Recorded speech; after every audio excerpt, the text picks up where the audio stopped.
Lemlerinle emrine amadedir canım benim. Al da bir buseyle öldür haydi cananım benim. Müptelayım bir ümitsiz gizli derdin zehrine. Bu sebepten her geçen gündü devranım benim.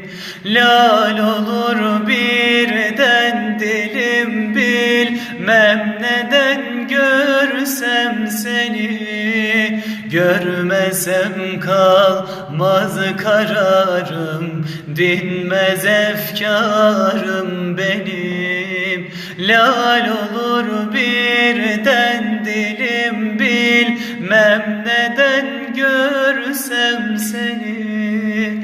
Görmesem kalmaz kararım, dinmez efkarım benim.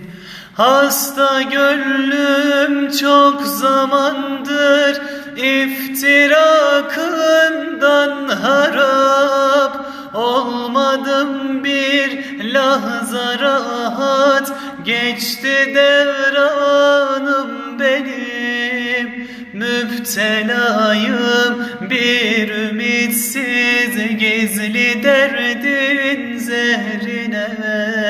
Bu sebepten her geçen gündü devranım benim.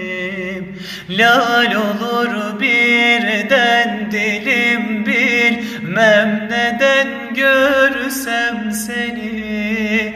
Görmesem kalmaz kararım, dinmez efkarım